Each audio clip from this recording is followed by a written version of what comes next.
The Honourable David Parker. Thank you, Mr Speaker. My question is to the Minister of Finance. When he said yesterday that with a relatively high exchange rate, our exporters' quotes had been sufficiently resilient to be able to grow export volumes and value, did he mean that all export sectors have been growing?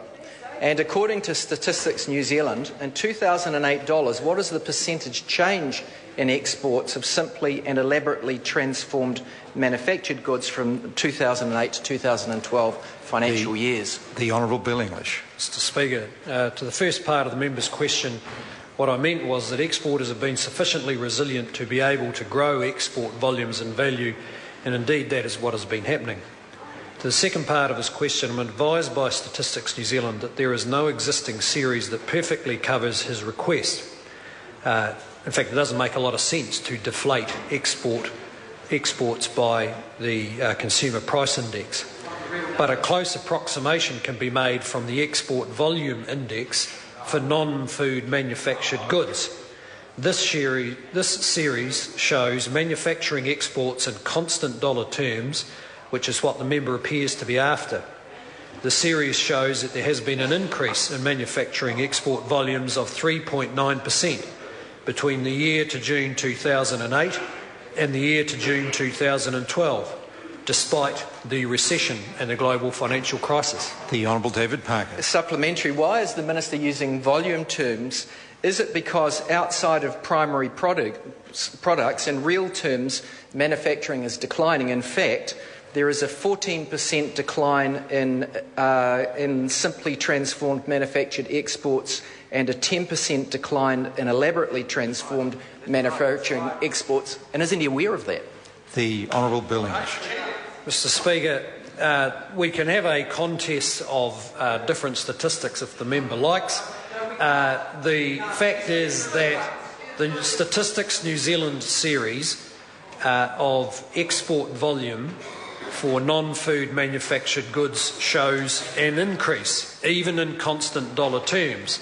Total exports have been rising after a bit of a dip from the GFC.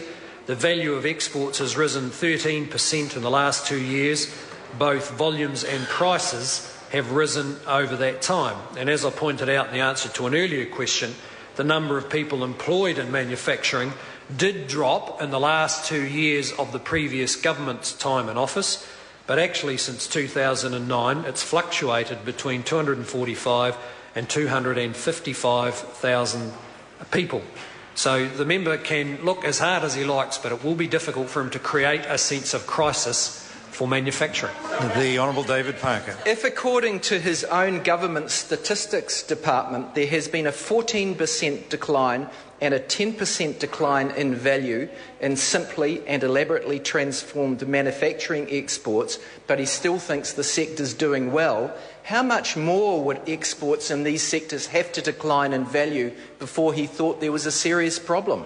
The Honourable Bill English. Well, Mr Speaker, there may be categories of manufacturing exports that have declined. That is the nature of the recovery that we are in. Some businesses are doing well. Some businesses are doing well, some are doing poorly, some sectors are doing well, some are doing poorly.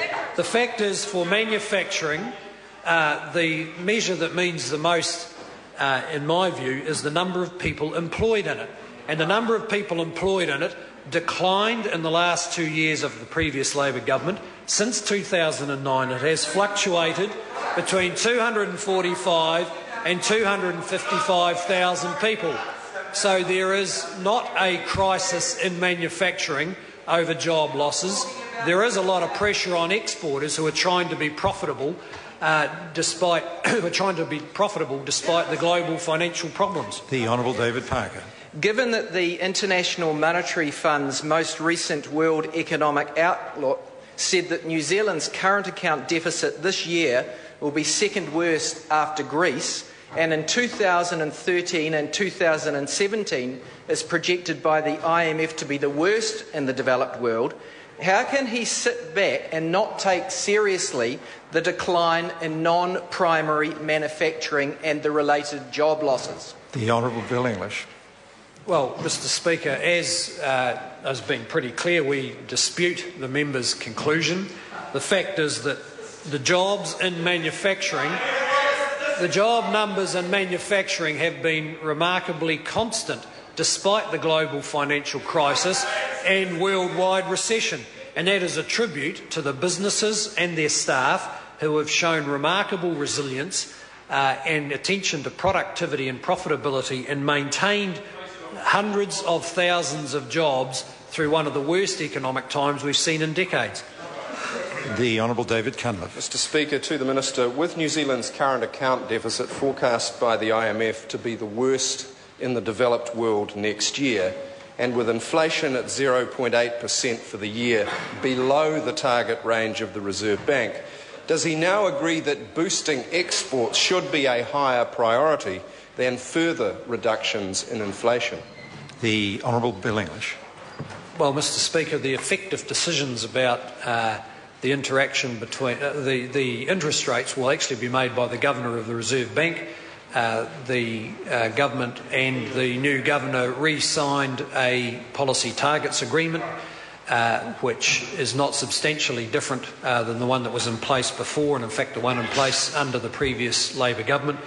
And it's up to the Governor to make those kinds of decisions about whether he believes interest rates should be raised or lowered.